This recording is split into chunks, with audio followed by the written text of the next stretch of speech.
mapagpalang Diyos at mahabagin, nagpapasalamat po kami sa inyong biyaya sa amin sa bawat araw na aming tinatanggap sa inyo bilang inyong mga anak at iglesia na inyong tinubos.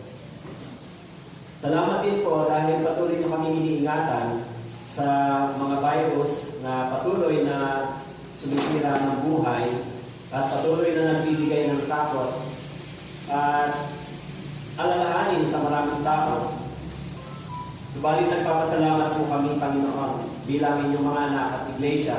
Kami po ay inyong patuloy na pinoproteksyonan at iniingatan. Sa araw na ito, patuloy po kaming dumadalangin sa inyo. Pakisamahan niyo po kami, O Diyos, sa aming pag-aaral at pakikinig ng inyong salita. Bagamat sa inyong harapan, kami po ay kulang sa pag-unawa at kapos sa kaalaman. Kaya nawa po, Panginoon, tulungan kami ng banal na Espiritu na siya tunay namin tagapagturo, mangusap sa bawat puso ng nakikinig. Ang aming pananampalataya ay may tusok sa aming mga puso upang sa ganon ito po ay maging aming buhay. Tulungan niyo po ng inyong salita ay dumami sa amin sa patuloy na pakikinig at pag-aaral. Tulungan niyo rin po yung aming mga brothers and sisters na nahuhulog sa pagkakasala, nanghihina at nag-aalinlangan ng Diyos. Maging yung mga nagkakaroon ng karamdamang pisikal, bigyan niyo po sila ng kagalingan o Diyos upang makapanumbalik po sila sa fellowship. Pagpalain niyo po, Panginoon, ang mga misyonari na ginamit ninyo upang ang Ebanghelyo ay maing bahagi dito po sa aming Panginoon bilang inyong mga anak na iniligtas. Sa araw na ito, nagtitipon po kami sa inyong harapan. Dumadalangin kami, naturuan niyo po kami, Panginoon, upang malaman namin kung ano po ang inyong kalooban. Maraming salamat po. Ito po ang aming dalangin sa pangalan ni Jesus. Amen. Okay. So, kung may Bible po kayo, ay buksan po ninyo sa Genesis chapter 2. Okay, Genesis chapter 2. O Genesis. So, patuloy po tayong nag-aaral sa aklat ng Genesis para po sa i-discover natin yung story ng gospel, o gospel story. Para makita natin paano ba nagsimula yung Ebanghelyong ito. Dito sa Genesis, meron namang binanggit ng Diyos para sa kaligtasan, tungkol sa church. So, magandang ma-discover natin dito para makita natin yung mga symbols na nakasulat dito. Okay po? Genesis chapter 2, verse 16 hanggang 18. Genesis chapter 2, verse 16 hanggang 18. Babasahin po natin sabay-sabay at dahan-dahan lang po.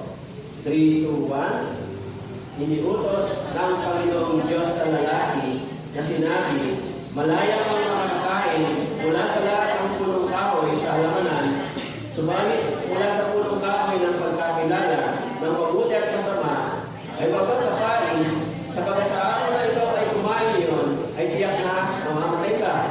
At sinabi ng Panginoong Diyos, hindi mabuti na ang lalaki ay nag-iisa, siya igagawa ko ng isang katuwang na nababagay sa kanya. Ito po ang salita ng Diyos. Nung nakarang linggo, tinalakay po natin yung chapter 3. No? Medyo binigyan natin ng konting paglilinaw, yung misinterpretation sa conversation ni Eve at nung Ahas. Okay? Kaya ngayon talakayin natin dito po sa chapter 2, verse 16 and 17, yung utos na ibinigay ng Diyos sa tao. Okay? Alam niyo po, dito po sa Genesis chapter 2, verse 16, 17, and 18, lalo na sa verse 16, meron po dito utos. Okay? Merong tinatawag na covenant ang Diyos sa tao. Merong isang apple farm. Alam niyo po yung apple farm. Meron akong narinig na kwento tungkol dito. Okay? I think somewhere in Japan. Parang narinig ko yung istorya na doon ay pwede ka kumain ng apple pero hindi ka pwedeng mag-uwi. Narinig niyo ba yung kwento na yan? That is the rules, that is the law. Di ba? So pumasok ka doon sa farm, kumain ka hanggat sa kaya mong gustong kainin pero bawal makauwi. That is a condition between the owner at doon sa visitors. Okay?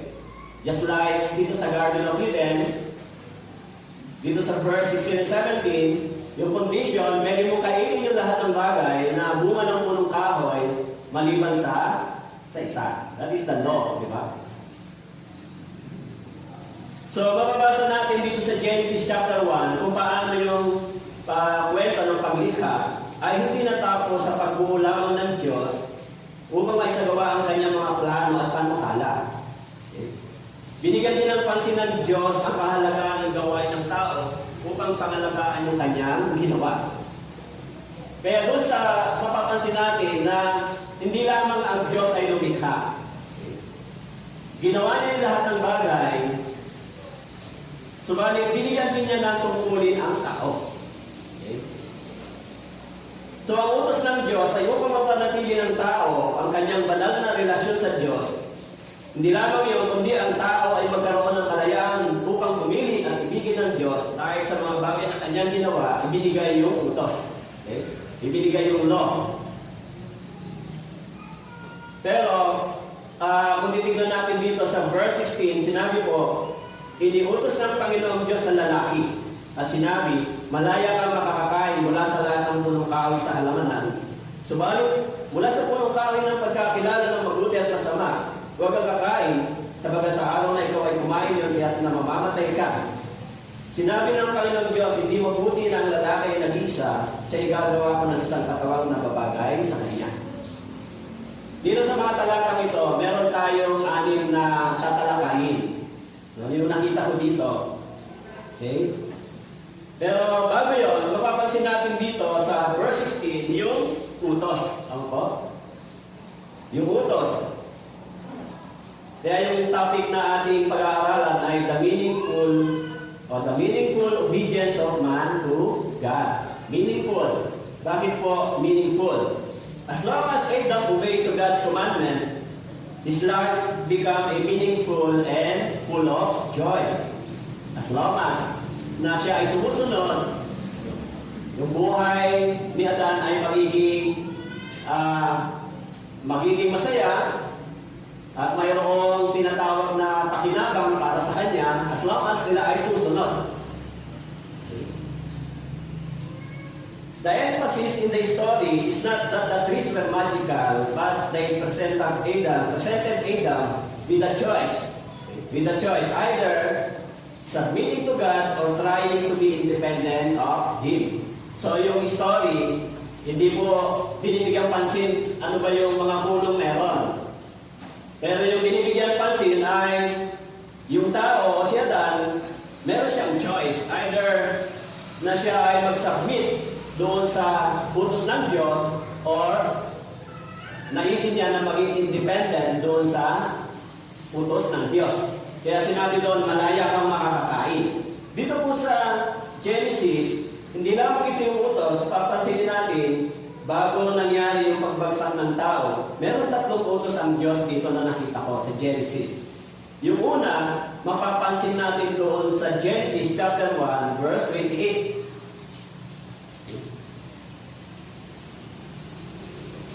Ang sabi po doon ay, chapter 1, verse 28, sila'y pinaspasan ng Diyos at sa kanila'y sinabi ng Diyos, kayo'y magkaroon ng mga anak at magpakarami, punuin ninyo ang lupa at supilin ninyo ito. Ito yung unang utos. Pag binasa natin sa English version, be fruitful. Hindi lang yan sinabi ng Diyos kay Adan, maging kay Noe, sa Genesis chapter 9, verse 1, after the flood, muling nagbigay ng commandment ang Diyos na muli nilang punuin ang lupa, be fruitful. Okay? And then pagdating din sa Genesis chapter 22 verse 17, sa panahon ni Abraham, ganito rin yung command ng Diyos kay Abraham. Be fruitful. Ang lahi mo ay magiging sindami ng buhangin sa dagat. Okay? And the second, sinabi ko roon sa verse 26, chapter 1, verse 26. sinabi ng Diyos, lalaki natin ang tao sa ating larawan, sa ating wangis, magkaroon sila ng pamamahala sa mga isda, sa dagat, sa mga ibon, sa ipapawid, sa mga hayop sa buong lupa, at sa bawat gumagapang sa ibabaw ng lupa. Okay? So, doon po sa ikalawa ay, ang sabi po rito, sila yung mamamahala. Ang sabi doon, ibinigay sa kanila yung utos na pamahalaan yung mga bagay na nilikha ng Diyos. Yung pangatlo ay nandoon sa verse 17. Sinabi ko, subalit sa punong kahoy ng pagkakilala ng mabuti at masama ay huwag kang kakain, sapagkat sa araw na ikaw ay kumain yun, tiyak na mamamatay ka. Ito yung pangatlo, okay? Kaya yun ang kondisyon ng Diyos sa tao. In verse 16, sinabi doon, iniutos ng Panginoong Diyos sa lalaki. The first word na binanggit ay God commanded the man. Iniutos. Law. Kaya meron tayong pitong o anim na tatalakayin dito. Number 1 is law. Meron bang batas dito ang Diyos? There is a law. Ang sabi ron sa verse 16, yung salitang iniutos ay, it is the law. Kaya pag binasa po ninyo sa English version, God commanded the man. Okay? Commanded. Merong utos na dapat sundin ang tao. Kaya mahalaga po yung pagsunod ng tao sa Diyos. Kaya yung topic natin dito, the meaningful obedience of man to God. Okay? Mahalaga po yung pagsunod ni Adan doon sa Diyos. Okay?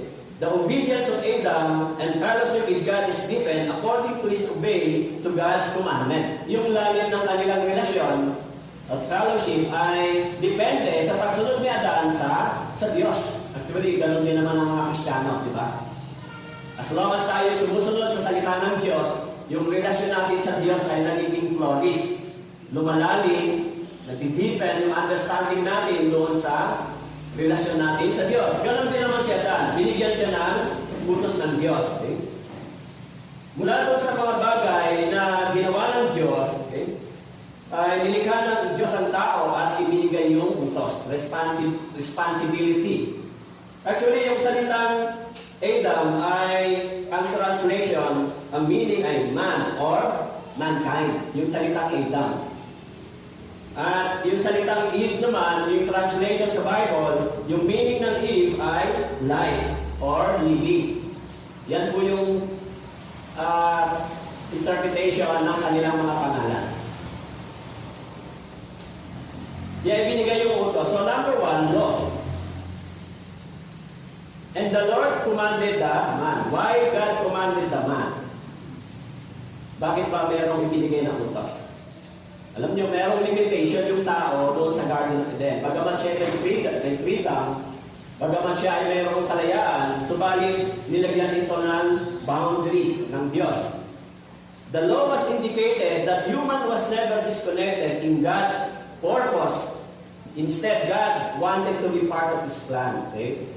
Kaya yung purpose ng law ay upang ang tao hindi maging independent sa kanyang sarili. Upang ito ay maging connection niya sa Diyos, as long as siya ay sumusunod sa utos ng Diyos, as long as ginagawa niya yung utos, meron silang tinatawag na relationship, connection. Okay? Kaya mapapansin po ninyo, nung nagkasala ng tao, yung connection ng tao sa Diyos ay naputol.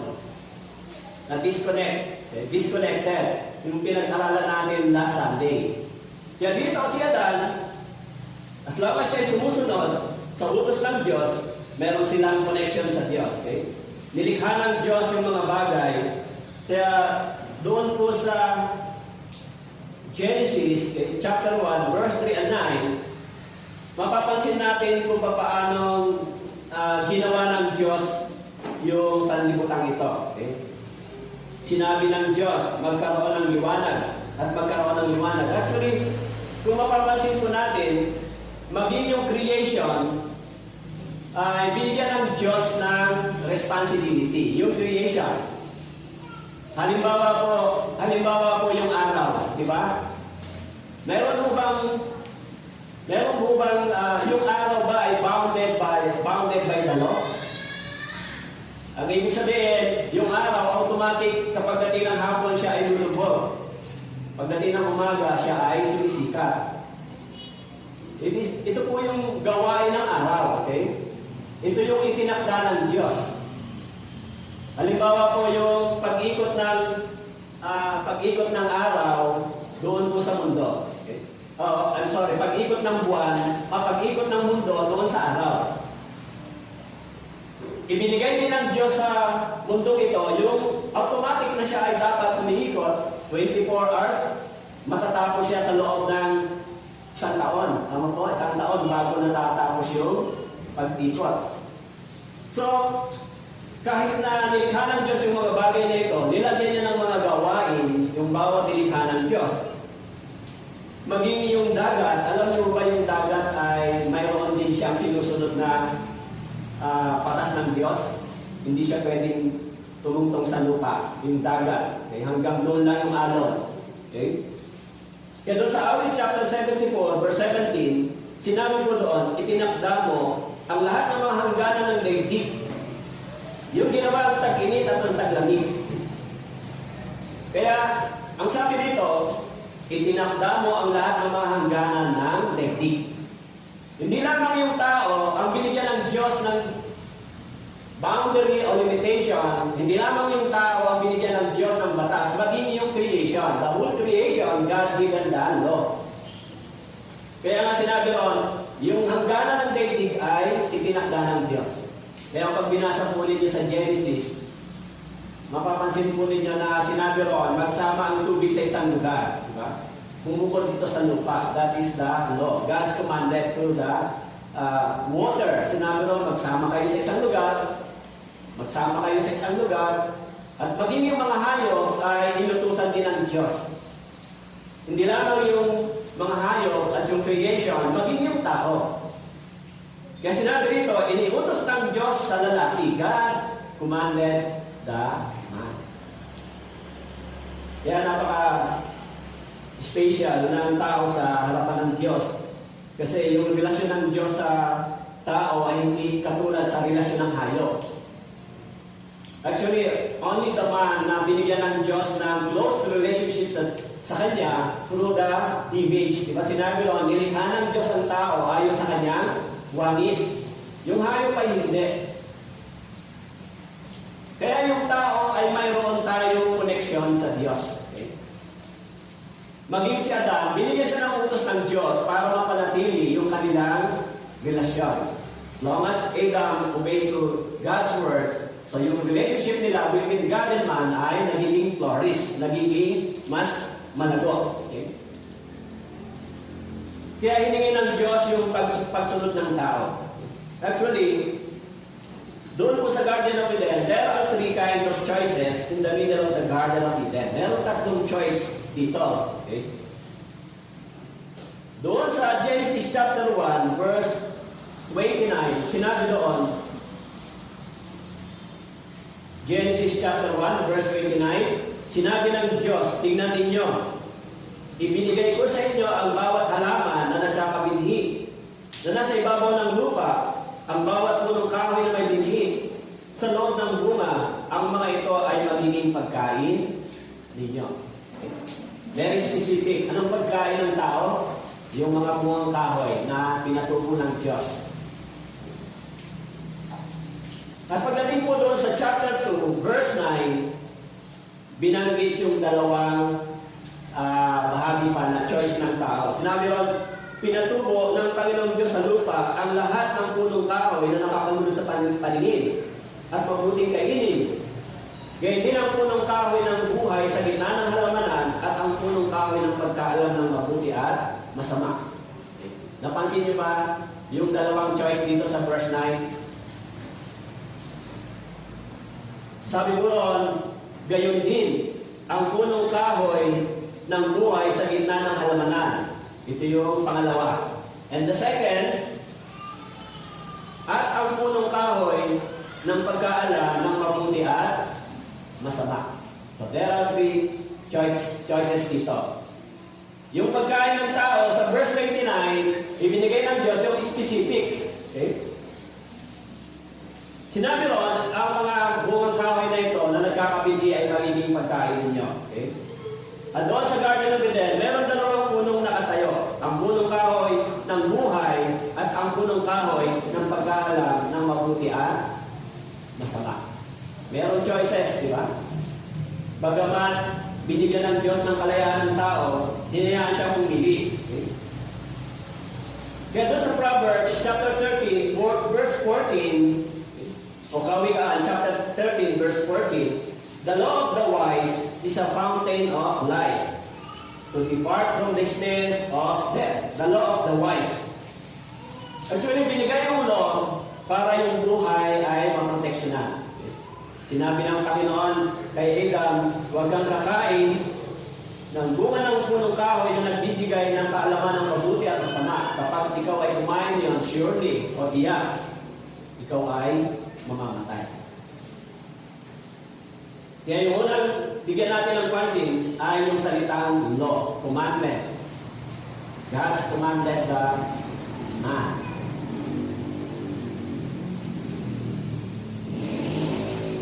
Sa awit 119 verse 1, binabanggit doon, mapalad silang sakdal ang landas na sa kautusan ng Panginoon ay lumalakad. Mapalad silang sakdal ang landas na sa kautusan ng Panginoon ay lumalakad. Kaya sa awit 119 verse 34, bigyan mo ako ng pag-unawa upang aking maingatan ang kautusan mo at akin itong susundin ng buong puso. So yung utos ng Diyos kay Adan ay dinidimang ng Diyos yung kanyang pagsunod. So malaya kang kumain sa mga bagay na ito except to the one.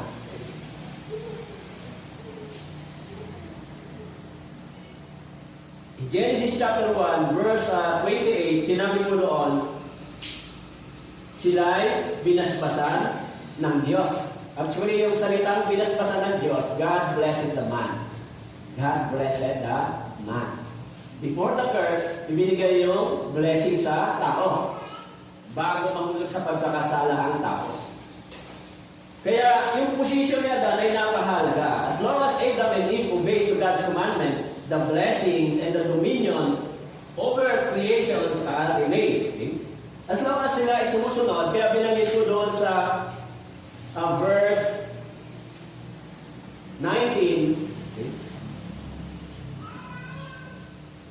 Sabi mo rin sa verse 19, kaya't mula sa lupa ay nilalang ng Panginoong Diyos ang lahat ng hayop sa parang, ang lahat ng ibon sa iyong kapamid.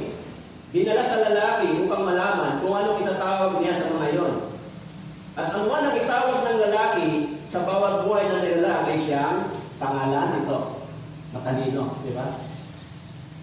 Alam niyo yung species na na-discover, halos hindi pa natatapos. Million species yung na-discover, pero binibigyan ko ng pangalan ng tao. Hanggang ngayon, di ba, na-discover pa. Di pa tapos yung pag-discover para sa pagbibigay ng pangalan ng mga hayop. At ibinigay po ito sa tao, so para sa gawain ng tao.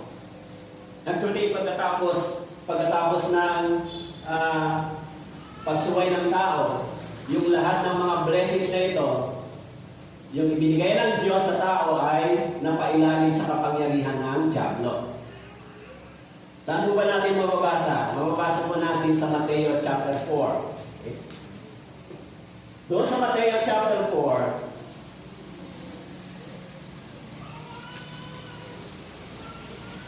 Mateo chapter 4, beginning verse 8, hanggang 9. Sinabi mo rito, muling dinala siya ng diablo sa isang napakataas na bundok at ipinakita sa kanya ang lahat ng mga kaharian sa sanlibutan at ang kaharian at karangyaan ng mga ito. At sinabi niya sa kanya, ang lahat ng mga ito ay ibibigay ko sa iyo kung ikaw ay magpapatira pa at sasamba sa akin.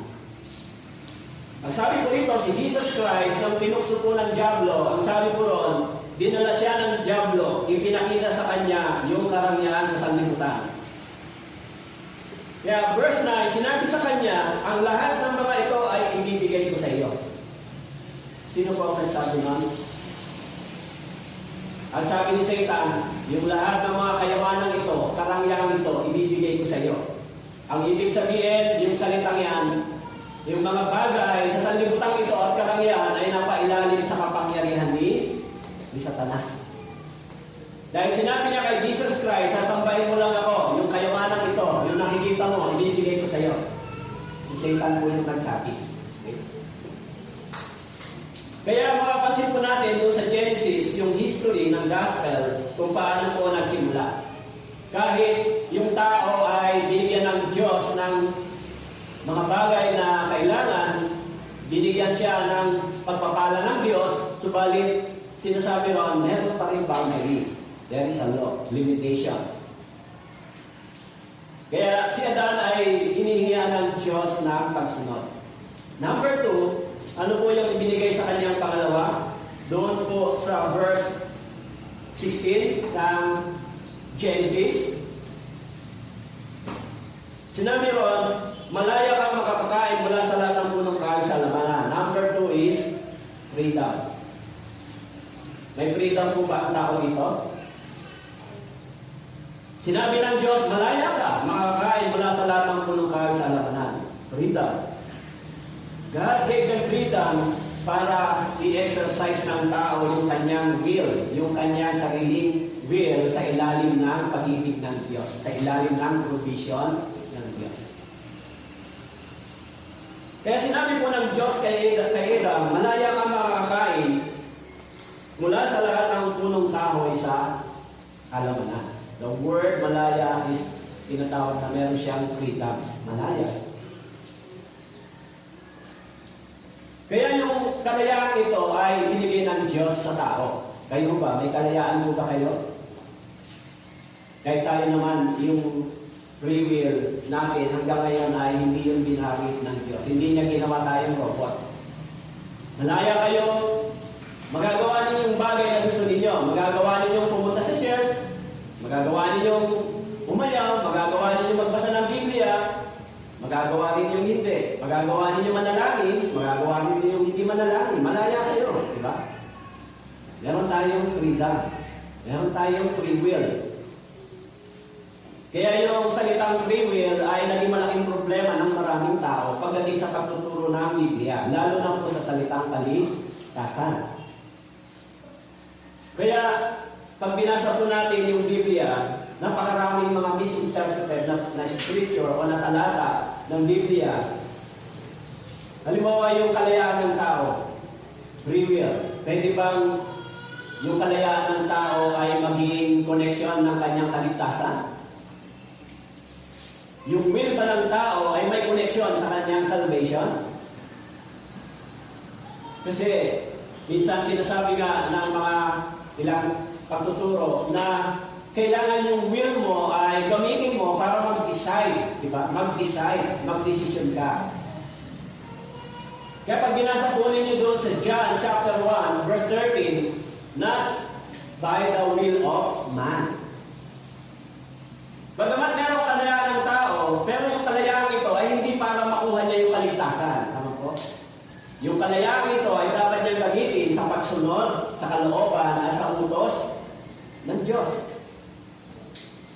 Kaya yung maraming tao, dahil may free will sila, so kapag nag-desisyon ako sa sarili ko, pag ginusto ko sumunod sa Diyos, gusto ko tanggapin si Kristo, papasok ako sa langit. Kapag gumagawa ako ng mabuti, papasok ako sa langit because of free will.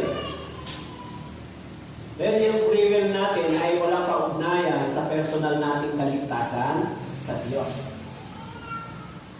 Kasi mapapansin naman natin sa Biblia, nang dumating si Jesus Christ dito, tinawagan niya yung mga sinner na magkaroon sila ng repentance and faith. So yung repentance and faith galing sa conviction ng kapangyarihan ng salita ng Diyos. Kapag ang tao ay nakikinig, na-realize niya kung sino siya sa harapan ng Diyos, at dito nagkakaroon siya ng conviction sa pamamagitan ng salita ng Diyos. Hindi po yan will of man. It is the will of God. Bagamat binigyan ng Diyos ng kalayaan, so ang tao, dapat yung kalayaan ito ay magkaroon ng ang tinatawag na joy sa pagsunod sa kalooban ng Diyos. Kaya sa awit 119, verse 47, ang sabi po doon, at ako'y natutuwa sa iyong mga utos na aking iniibig.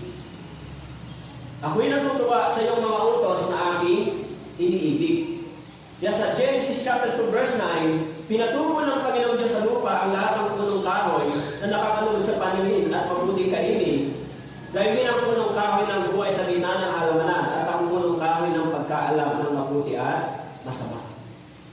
Merong choices si Adan doon sa Garden of Eden.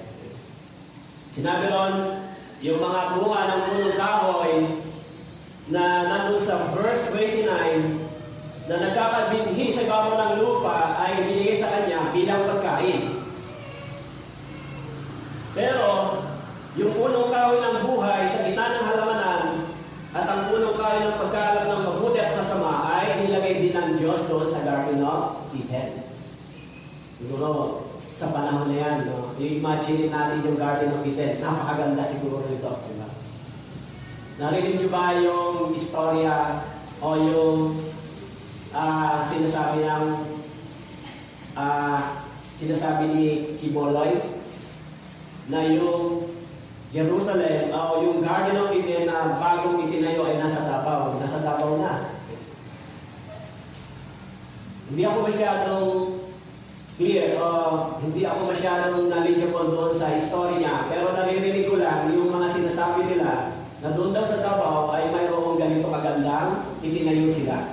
Na itinuturing nila ang bagong Jerusalem at Garden of Eden. Kaya, maaari yung Garden of Eden ay napakagandang lugar. Diba? Masarap tirahan. Maraming puno. Maraming pagkain. Pero, bagamat ito ay nilagay ng Diyos, nilagyan ng Diyos ng boundary at limitation ng tao. Bagamat binigyan ng Diyos yung tao ng ganitong kalayaan, binigyan din siya ng Panginoon pumili kung ano yung kanyang gagawin, kung ano yung kanyang pwedeng kainin. Ayan, halimbawa, may high blood po kayo, hypertension po kayo. Tapos ang ulam natin ngayon ay lechon po, lechon. Tapos meron pong gulay, di ba?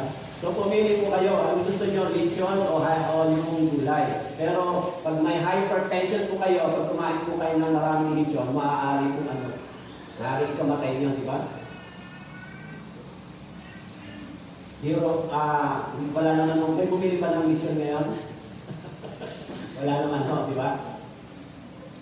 Pero sinabi ng Diyos, makakain mo yung mga bagay na ito, except to the one.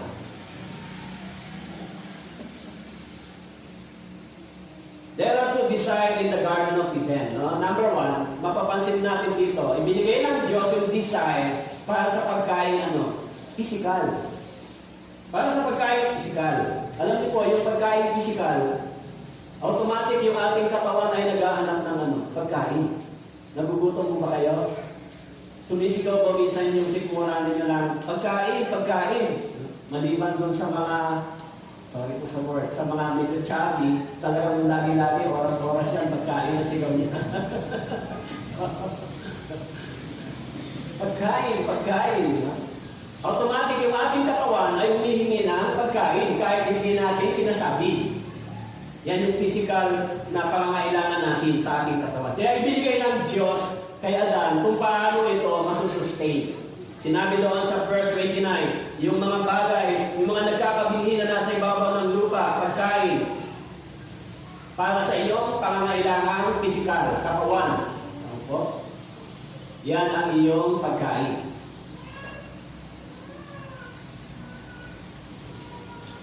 Bagamat meron tayong pagkain, bagamat may pagkain pisikal, pero meron din spiritual na pangangailangan ng tao dito sa Garden of Eden. Ano po yung spiritual na pangangailangan ng tao? Yung spiritual na pangangailangan ng tao, kailangan niyang sustain, kailangan niyang sundin yung utos ng Diyos para yung relasyon niyang spiritual sa Diyos ay mapanatili. Kaya as long as sumusunod si Adan doon sa utos ng Diyos, yung kanyang relationship sa Diyos ay mas nagiging malapit at mas malalim. Okay? Subalit doon po sa chapter 3, verse 6, okay, mapapansin natin kung ano yung nangyari. Kaya nang makita ng babae na ang bunga ng punong kahoy ay mabuting kainin, nakakalugod sa paningin at dapat nasain upang maging matalino, siya ay pumitas ng bunga nito at kinain. Ito ay kinain ito at binigyan din niya ang kanyang asawa, nakasama niya at siya ay kumain.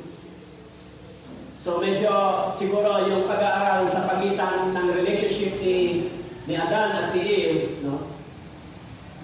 Bagaman si Adan yung tumanggap ng utos, kay Adan ibigay yung utos, pero si Eve, saan ba galing si Eve? Actually, si Eve ay galing sa rib, sa body ni Adan. Bakit dito galing? Ang ibig sabihin, para yung mas close relationship ng church at ni Christ, ay ito po yun. Kaya nga sinabi doon, nang si Eve ay nakita niya yung bunga ng punong kahoy, minsan iniisip ko, bagamat hindi nakasulat dito, may failure ba dito si Adan sa pagbibigay ng information kay Eve? Kasi alam natin dito po sa chapter 3, medyo may konting misinterpretation si Eve doon sa utos ng Diyos, di ba? Binanggit po doon sa verse 3, subalit sinabi ng Diyos, huwag ninyong kakainin ang bunga ng punong kahoy na nasa gitna ng halamanan. Huwag din ninyo ito inipuin, kundi kayo'y mamamatay. Okay? Kaya kung papansinin mo natin na minsan iniisip ko habang binabasa ko ito, meron bang mistake dito? May pagkakamali ba si Adan para sabihin sa asawa niya kung ano ang utos ng Diyos na eksakto? Kasi yung understanding ni Eve ay medyo merong tinatawag na dagdag, di ba? Huwag yung kakainin o huwag yung hihipuin. Hindi naman tumanggap si Eve ng direct utos, kundi si Adan. Kay Adan, ibinigay yung utos. Kaya minsan iniisip ko sa aking pag-a-analyze, meron bang tinatawag na pagkukulang si Adan dito para sabihin sa kay Eve? Hindi sinabi ng Diyos, wag mong lang hipuin. Sinabi ng Diyos, wag mong kakainin. Yun lang yun.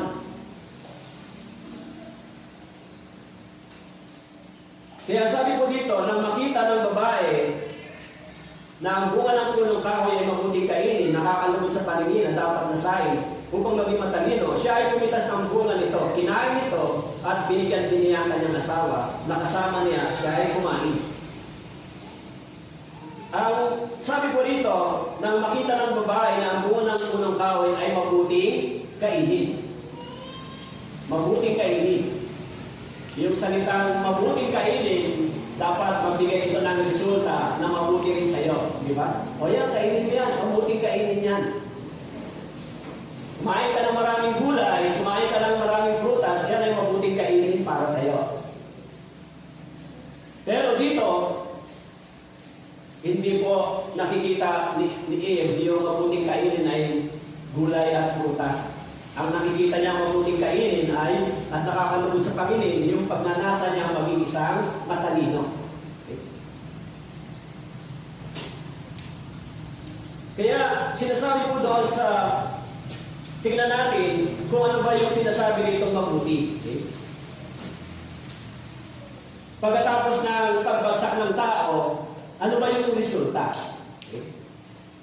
Sinasabi ni Eve, ito ay mabuti. Mabuting kainin ito. Mabuti ito para sa akin. Para sa akin. Ito ay mabuti. Okay? Kaya doon po sa awit, 136 verse 25, binabanggit doon, siya na nagbibigay ng pagkain sa lahat ng laman, sapagkat ang kanyang tapat na pag-ibig ay magpakailanman. Siya na nagbibigay ng pagkain sa lahat ng laman. Actually, may pagkain naman para doon sa katawan. Meron mga pagkain na dapat na binigay ng Diyos sa tao. Pero, siyempre alam natin dito ay yung pinakamatinding deception. Okay? Yung pagdaraya ng ahas sa tao. Okay? Kaya sinabi doon, kaya nang makita ng babae na ang bunga ng kahoy ay mabuting kainin. Doon po sa Garden of Eden, nagbigay din po ba ang Diyos ng pagkain para sa tao? Sa ating panahon, nagbibigay din po ba ang Diyos ng pagkain para sa atin? May pagkain mo pa kayo? Kaya si Jesus Christ, kaya sabi niya, ako'y may pagkain hindi ninyo nakikita na galing sa langit. Okay? Yan yung mana. Alam niyo ba yung mana, tinatanggap ng church ngayon? Pag napansin niyo po doon sa Old Testament, nang sila po ay naglalakbay, yung mga Israelita, ibinibigay ng Diyos yung mana. Yung mana ay isang masarap na buto, parang gatas o masarap yung lasa. Sinasabi doon sa Bible, no? Galing sa langit. Tuwing umaga, kumukuha yung mga Israelita. Ito yung mana. Habang nandun sila sa wilderness, yung pagkain nila ng mana ay kinain nila ito sa loob ng 40 years. Sa loob ng kanilang paglalakbay ng 40 years, ito yung sinustain ng Diyos sa kanila. At pagpasok nila sa Kanaan, doon tumigil po yung mana. Kaya yung church, katulad natin, yung church, naglalakbay sa ilang, may mana. Yan yung pagkain. At pag binasa po natin sa Book of John, sino ba yung mana? Sino ba yung bread of life? Yan ay yung words of God. Kaya meron tayong pagkain na hindi rin nakikita ng mga tao. May pagkain ba kayo na hindi nakikita ng tao? May pagkain. Bukod sa pagkain physical, meron tayong pagkain na ibinigay ng Diyos. Yan yung pagkain ng spiritual. Mababasa po natin doon sa 1 Peter chapter 2 verse 2. Gaya ng mga sanggol na bagong sila, ay bitin ninyo ang malinis na spiritual na gatas upang sa pamamagitan nito ay lumago kayo tungo sa kaligtasan. Okay? Spiritual milk is the words of God. Mababasa rin natin doon sa Matthew chapter 4, the bread of life. Ngunit siya sumagot, nasusulat, hindi sa tinapay lamang nabubuhay ang tao, kundi sa salitang namumutawi, kundi sa bawat salitang lumalabas sa bibig ng Diyos. At pag binasa po natin sa Hebreo chapter 5, meron din pagkain doon na matigas. Okay? Kaya yung pagkain nito ay binibigay ng Diyos. Kaming si Adam and Eve ay binigyan ng Diyos ng pagkain. Pero yung pagkain sa Garden of Eden ay mayroong ano po, pwedeng magbigay ng buhay at magbigay ng kamatayan. Okay? Kaya sinabi ko doon, nang makita ng tao na mabuting kainin, initas, ang sabi noon, na makita ng babae na ang bunga ng punong kahoy ay mabuting kainin, nakakalabot sa paningin na dapat nasain, upang maging matalino, siya ay pumitas ang bunga nito at kinain. Alam natin, sinabi ko nga po sa inyo, meron tatlong choices sa Garden of Eden. Ano po? Tatlong choices. Meron yung pagkain para sa katawan, pagkain ng buhay na walang hanggan, at pagkain para sa pagkaalam ng mabuti at masama. Yan po yung sinabi doon sa Biblia. Maging yung mga Kristiyano, may pagkain din pa tayo? Yung church, may pagkain pa kayo? Yan nga lang, hindi po katulad ng sa Garden of Eden, di ba? Yung pagkain natin ngayon ay hindi po katulad ng sinabi ng Diyos sa Garden of Eden. Pero ngayon, malaya din po kayo makakakain ng kahit na anong gusto nyo. Di ba? Pero wala na po, literally, wala na po yung punong kahoy ng nagbibigay ng kaalaman. Di ba? Wala na, literally. So, sinabi ko, maging doon sa Mateo chapter 6 verse 25, kaya nga sinasabi ko sa inyo, huwag kayong mabilit mabalisa sa inyong buhay. Kung ano ang inyong kakainin o kung ano ang inyong iinumin. Kahit sa inyong katawan, kung ano ang inyong susuot. Hindi ba higit ang buhay kaysa pagkain at ang katawan kaysa damit? So, mas mahalaga yung obedience ng tao sa Diyos kaysa pagkain. Mas mahalaga yung obedience ng Diyos. Kaya sinabi ko roon, balik po tayo sa Genesis chapter 2, sa verse 17. Genesis chapter 2, verse 17.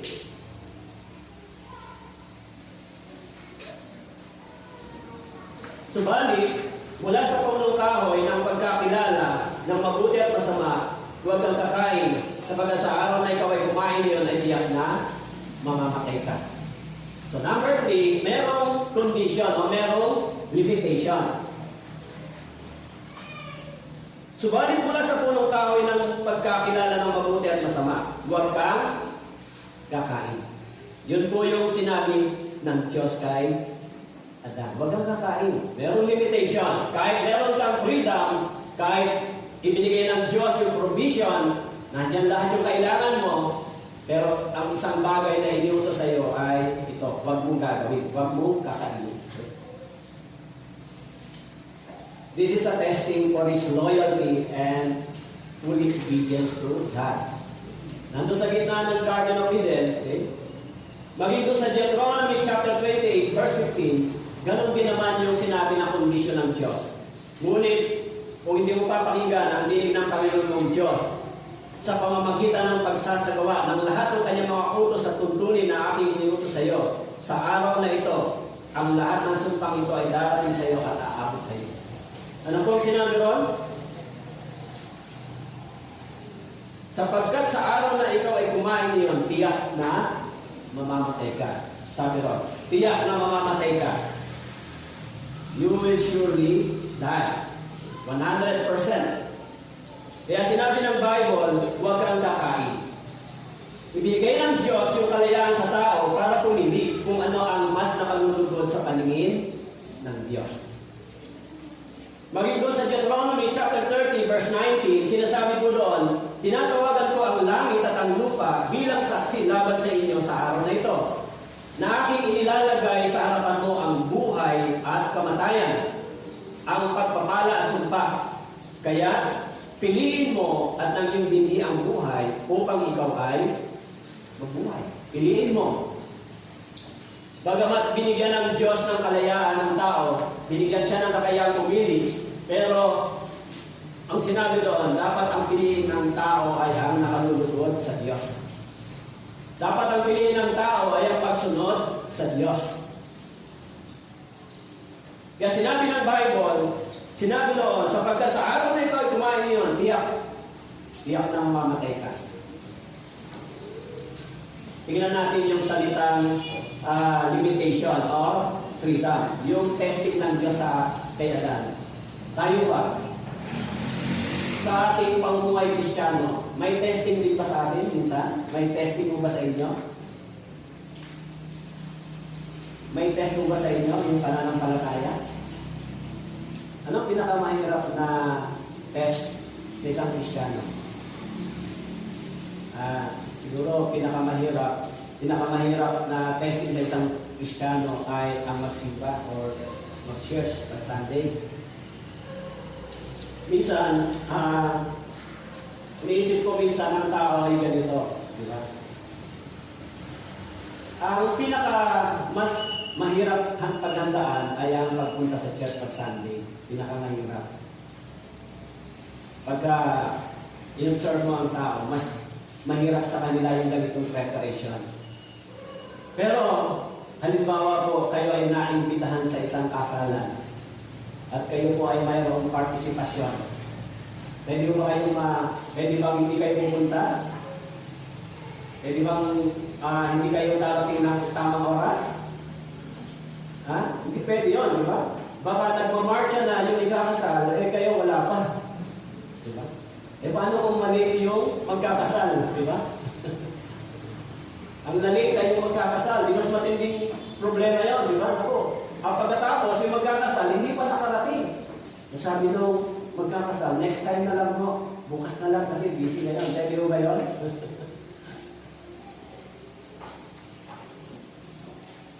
So, bagamat tayo ay binigyan ng Diyos ng kalayaan at limitation, pero sinasabi rito na dapat gamitin ng tao ito para sa kaluwalhatian ng Diyos. Para sa kaluwalhatian ng Diyos.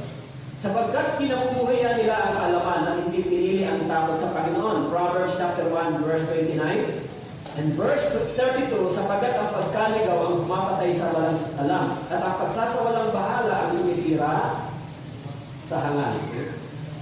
Tignan natin yung salitang sinabi rito ng Biblia.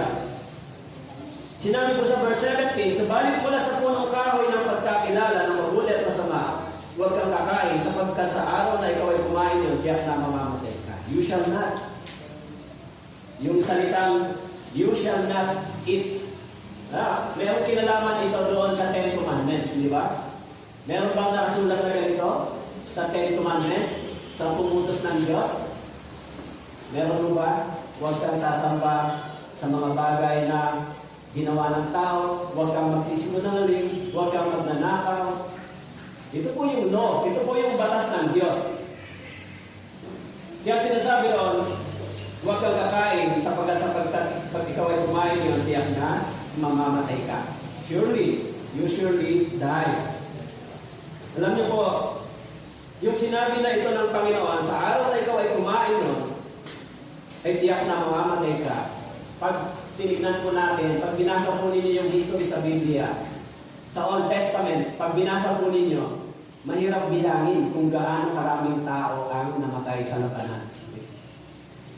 Nabasa niyo na ba sa Old Testament, yung maraming labanan, yung maraming gera ng mga Israelita? Halimbawa po yung mga Israel sa panahon ng Second World War. Sa panahon ng gera, ilang Hudyo ang pinatay ng mga Nazis? 6 million Jewish people. Pag binasa niyo po sa panahon, simula sa panahon ni Hari David, sa panahon ng mga hari, pag binasa po ninyo, napakaraming katawan ang bumagsak sa lupa. Sa Middle East, napakaraming mga tao ang yung kanilang mga katawan ay dinatnan ng kamatayan. Dahil sinabi ng Bible, kapag ikaw ay kumain nito, tiyak na mamamatay ka. Hindi lang kay Adan, kundi sa kanyang mga inapo, sa kanyang descendant, hanggang sa atin. Kaya yung sinasabi dito ng salita ng Diyos ay mayroong katotohanan. Pag binasa po natin doon sa Ten Commandments, thou shalt not make unto thee any graven image. Thou shalt not bow down thyself to them, nor serve them. Pare-parehas lang. Yung pagbabawal ng Diyos. Huwag kang kakain ng bunga na nagbibigay ng kaalaman ng mabuti at masama.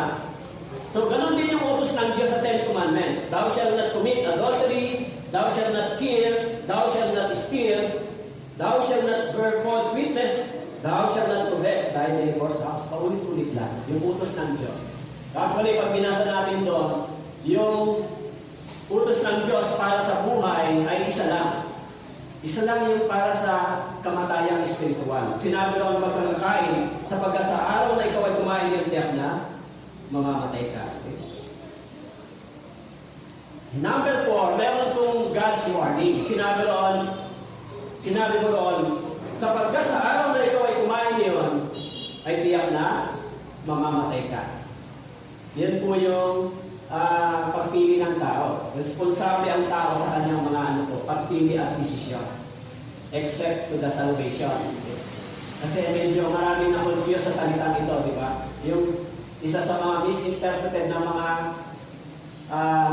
misinterpreted scripture o yung talata ng Biblia, yung John chapter 1 verse 12. Kasi yung John chapter 1 verse 12,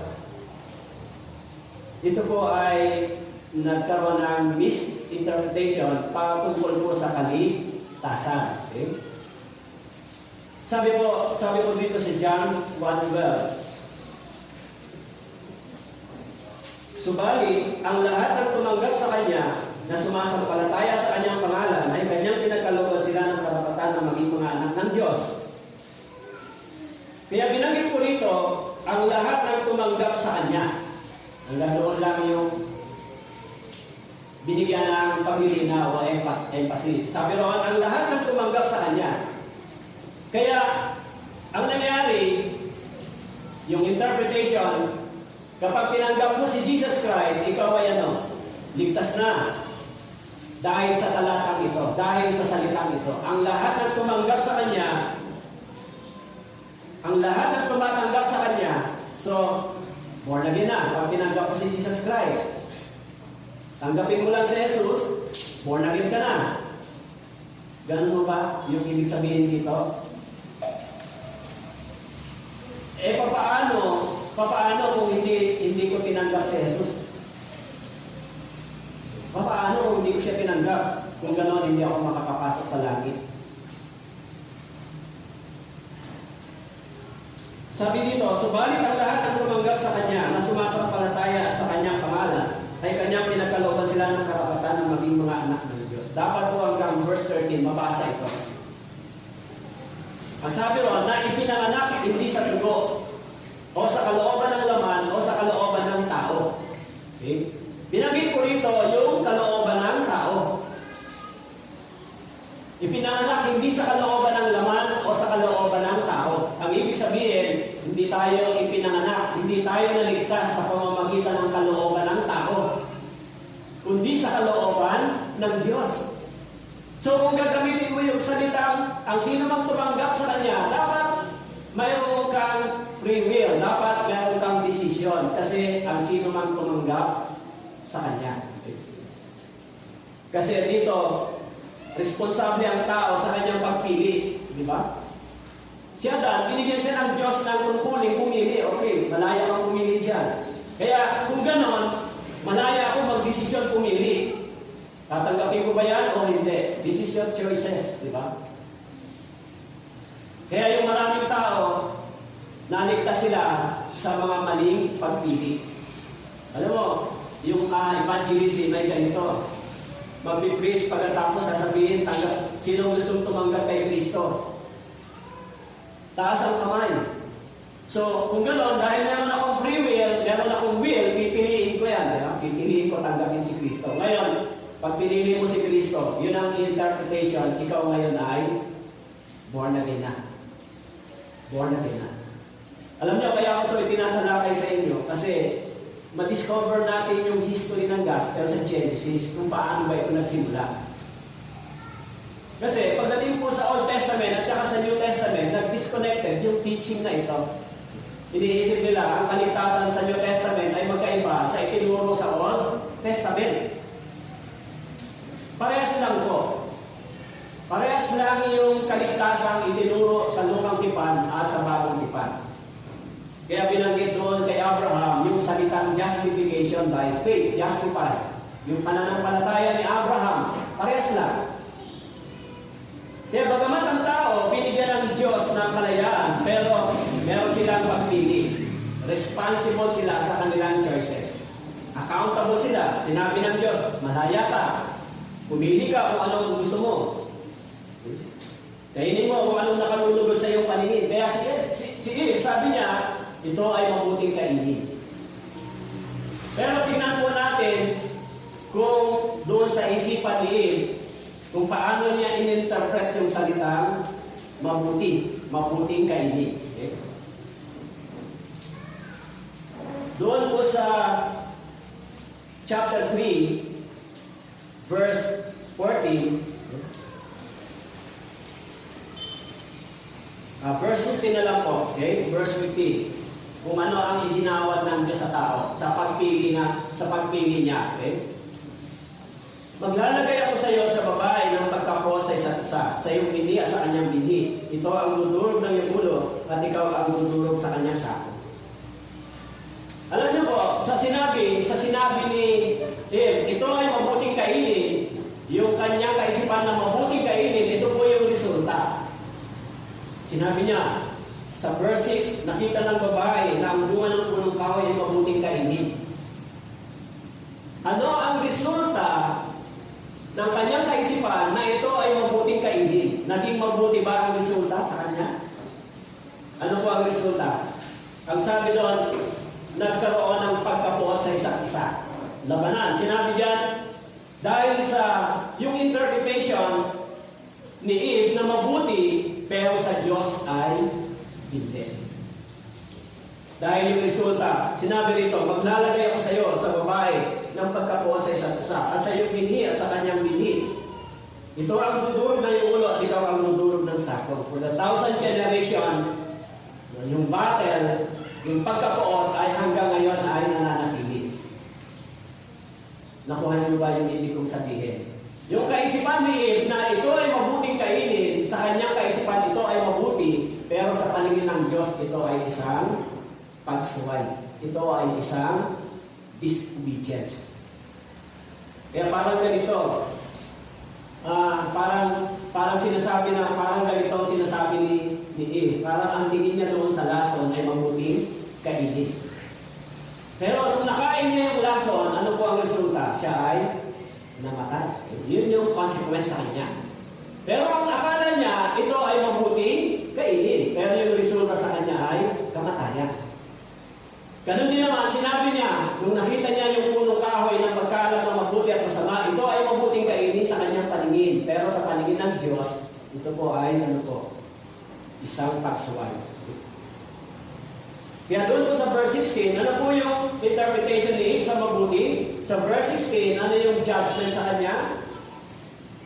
Ang sabi ko dito, pararamihin ko ang paghihirap mo sa iyong paglilihi. Mga anak ang may paghihirap. Ngunit ang iyong pagnanais ay para sa iyong asawa at siya ang mamumuno sa iyo. Sabi po dito, pararamihin ko ang paghihirap mo. Ito ho ba yung sinasabi ni Eve na mabuti sa paningin niya? Ay, it's good. Wala, yung desire, maganda ito, mabuti ito. Pero ano yung resulta pagkatapos? Alam nyo, ganito rin yung mga tao, yung understanding nila sa Scripture. Minsan, ang akala nila, yung mga magagandang turo, magagandang teaching ay maganda talaga para sa kanila. Akala nila, ay, ang ganda naman yung sinasabi ng taong ito, maganda. Sa TV, sa mga argument ng mga mahuhusay na preacher, na si Soriano ay nahangaan ng maraming tagapakinig. Mga nagtuturo ng Biblia, iniisip nila, tama naman yan, mabuti naman. Iniisip nila na ito ay mabuti para sa kanila. Iniisip nila. Sa tingin niyo ba, lahat ng mga nangangaral ng salita ng Diyos ay nakakabuti para sa atin? Nakakabuti sa mga... Kaya kung kayo po ay patalon-talon, mayroong mga ibang mga nagsasabing born again, tipaklong ang tawag doon, di ba? Nandito minsan, nandun sa kabila minsan. Alam niyo po, yung senaryo dito, hindi lahat ng mga nagtuturo ay totoong tagapagturo ng salita ng Diyos. Kailangan natin maging maingat at matalino sa ating pakikinig at pag-aaral ng Biblia. Bakit po? Yung salita ng Diyos ay dalawa lang yung pwedeng dalhin sa tao. Pwedeng ikaw ay bigyan ng buhay o pwedeng ikaw ay dalhan ng kamatayan. Maging si Jesus Christ, nung dumating dito, binanggit ko po sa inyo, noong last Sunday, nasaan yung kamatayan ng gagaling? Kamatayan spiritual, nasaan ang gagaling? Nakasulat po doon sa 2 Peter.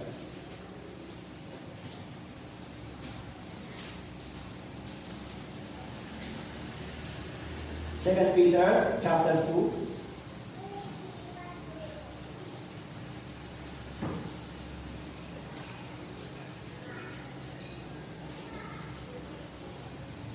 Ang sabi po rito, verse 1, ngunit may lumitaw ding mga bulaang propeta sa gitna ng sambahayan. Kung paano sa inyo magkakaroon ng mga bulaang guro na palihim na magpapasok ng mga nakakapinsalang guro. Ang sabi po dito, ngunit lumitaw din ang mga bulaang propeta sa gitna ng sambahayan. Kung paano sa inyo magkakaroon ng mga bulaang guro. Alam niyo po, sa isip ni maganda yan. Good. Mabuting kainin. Yung mga bulaang guro, mga tagapagturo, mga bulaang propeta, bulaang guro, matatamis ba sila magsalita? Ha? Matamis ba sila magsalita? Oh, matamis yan. Masarap, maganda yung sinasabi niya. Pero, ang sabi dito, yung kanilang sinasabi, nakakapinsalang ano? Nakakapinsalang turo. Anong ibig sabihin po na nakakapinsalang turo? Hindi po pipinsalain yung katawan mo. Ano po ang pipinsalain sa'yo? Yung espiritu mo. Mamamatay. Kaya sinasabi dito ni Eve, sa kanyang kaisipan, mabuti yan, maganda, tama, mabuti. Kaya kung ang kaisipan po ninyo minsan, I'm sorry to say na, lalo na po kung nanggaling po tayo sa ibang church, no? O kung kayo po ay nakakarinig ng mga pagtuturo sa TV, kung saan man, maging maingat po kayo. Kasi dapat malaman muna natin ano ba ang nilalaman ng pagtuturo ito. Ano yung background. Kasi ang sabi rito, yung para mapinsala yung espiritual ng tao, para mapinsala yan, makakarinig ka ng mga bagay na magaganda sa iyong pandinig. Si Eve, bakit po namatay yung kanilang espiritu? Ang tingin niya sa mga bagay na nakikita niya at naririnig niya ay mabuting kainin niya. Sa ating panahon, ganun din yung strategy ng mga bulaang tagapagturo at bulaang propeta. Magandang naririnig ko. Nasaan yung kamatayan ng mga nakikinig? Nasa bibig ng mga bulaang guro. Once na sila ay nangaral at nagturo, at yung pagtuturong ito ay hindi ayon po sa salita ng Diyos, at kung ito ay hindi naman totoong tagapagturo na itinawag ng Diyos, so ang sabi doon, nakakapinsalang turo. Alam niyo po, seryosong bagay ito. Yung salitang nakakapinsalang turo. Hindi po yan tungkol sa buhay natin dito. Tungkol po yan sa pupuntahan natin sa kabilang buhay. Kung naniwala po tayo sa maling pagtuturo, napinsala talaga tayo ng pagtuturo niya. Dahil yung kaluluwa natin mapapahamak sa impyerno. Kaya nakarinig na ho ba kayo minsan na nagsabi na walang sinabing sumaimpyerno ang kanyang kaluluwa? Nakarinig na ho ba kayo gano'n? Pag sinabi nila binasbasan, sumalangit nawa ang kanyang kaluluwa, wala pa ako narinig. Sa mga priest, wala silang sinabing sumaimpyerno. Laging sinasabi nila, nasa langit na ang kanyang kaluluwa. Paano ka nagiging sure? Kung ang namatay ay nasinggero, kung ang namatay ay mayaman, pero maraming mga tinatawag na immoral o adulterer namatay, so sasabihin nila ang kaluluwa niya ay nasa langit na. Paano mo masisure? Kaya nga yung kaligtasan mayroong ebidensya, di ba? May bunga. May bunga yung kaligtasan. Kung naligtas po talaga tayo, may bunga ito. At kung naligtas po kayo, matidiscern po ninyo yung tamang turo at maling turo. Yung false teaching at saka tunay na pagtuturo, matidiscern po ninyo kung naligtas po kayo. Kaya si Eve, sa iniisip niya, ito ay mabuting kainin. Yung naging resulta ng mabuting kainin, ang sabi ko rito, pararamihin ko ang paghihirap mo. Ngunit, ang iyong pagnanais ay para sa iyong asawa at siya ang mamupuno sa iyo. Actually, ito rin yung problema ng bawat pamilya, di ba? Lahat pa ng mga pumasok sa pag-asawa ay naging maganda ang kalagayan. Ang sabi ko rito, ngunit ang iyong pagnanais ay para sa iyong asawa. Kaya yung mga babae, gusto nilang may mga babae gusto nilang maging leader. Kaya nga pinagbawal sa loob ng iglesia, pinagbawal sa loob ng church ang pagtuturo ng mga babae. Kasi sinabi doon, hindi sila dapat magturo sa kanilang mga asawa, sa lalaki. Sila ang dapat magtanong sa kanilang asawa pagdating sa bahay. Yan yung teaching ng Christian. Yan yung teaching ng church. Hindi po yan tinatawag na tradisyon. Yan po yung order sa loob ng church, ng iglesia. Pero walang pastora, di ba? May pastora ba? Sa Bible, wala pong nabasa na may pastora, propetisa, pero hindi sila nagtuturo sa sinagoga. Ngayon, marami bang pastora ngayon? Ngayon, maraming pastora, di ba? Kaya sinabi rito, yung mga responsibility at naging resulta doon sa pagtingin ni Eve, ito ay mabuti, pero ito ang resulta. At kaya Dan, ano po yung resulta? Sa verse 17, okay? Sa verse 17, sinabi ko roon, at kay Adan ay kanyang sinabi, sapagkat nakinig ka sa tinig ng iyong asawa. Instead na makinig sa tinig ng Diyos, nakinig siya sa tinig ng kanyang asawa. Kaya dapat makinig sa tinig ng Diyos, pero hindi nakinig sa tinig ng Diyos. At kumain ka ng bunga ng punong kahoy na aking inito sa iyo, na huwag kang kakain niyon. Anong sabi ko dito? Sumpain ang lupa dahil sa iyo. Iyan po yung sinasabi ni Eve na mabuting kainin. Ay, mabuti yan. Mabuting kainin. Kaya hindi po lahat ng bagay na nakikita natin at naririnig natin ay mabuti para sa atin. Mabuti para sa atin. Lalo na po patungkol sa mga spiritual na bagay na meron tayo. Minsan, nakadalaw ako sa isang conference, pero wala pa ako dito noon sa Life Partition. Nakadalaw po ako sa isang conference. Yung conference na yun, pagkatapos ng mga session, merong tinatawag na ministering the Spirit. Ministering the Spirit. Yung ministering the Spirit, paglilihans na ganito, transferring the Spirit. Transferring the Spirit.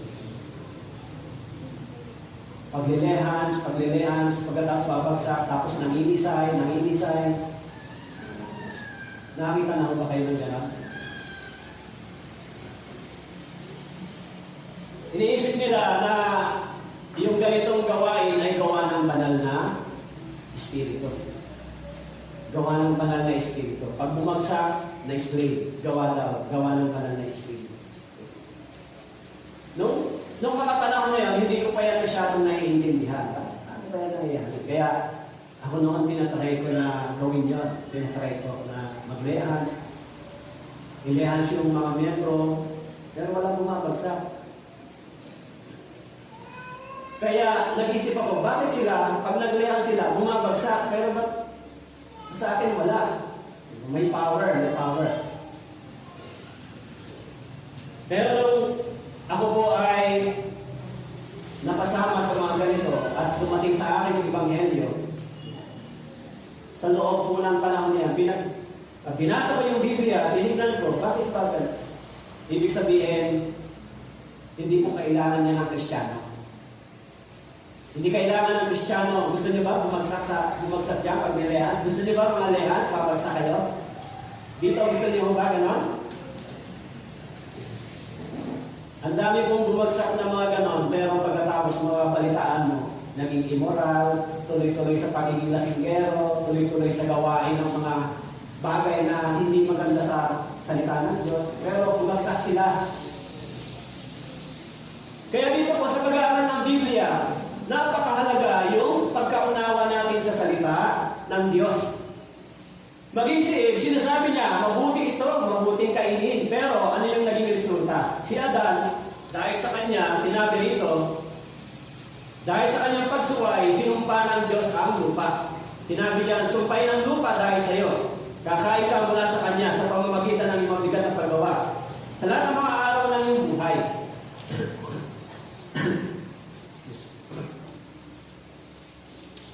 Sa verse 18,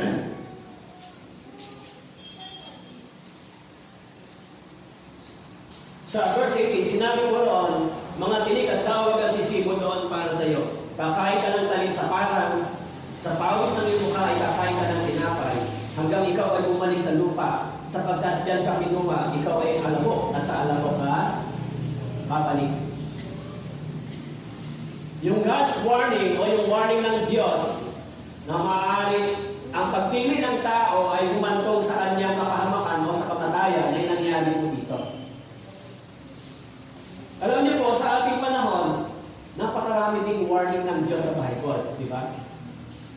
Halimbawa po yung warning ng Diyos sa ating panahon ngayon. Okay? Dito po sa Mateo, okay? Chapter 10. Verse 28. At huwag ninyong katakutan ang mga pumapatay ng katawan, ngunit hindi nakakapatay ng kaluluwa. Kundi katakutan niyo siya makakapuksa ng kaluluwa at ng katawan sa impyerno. Maging doon sa Mark, okay? Sa Marcos, chapter 9. Marcos, chapter 9.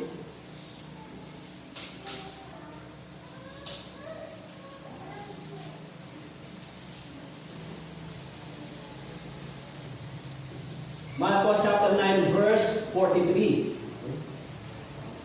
Kung ang kamay mo ay nakapagpapatid sa iyo, putulin mo ito. Mas mabuti pa sa iyo pumasok sa buhay ng baldado kaysa may dalawang kamay at papunta sa impyerno sa apoy na hindi mamamatay, na kung saan ang kanilang mga uod ay hindi mamamatay at ang apoy ay hindi mapapatay.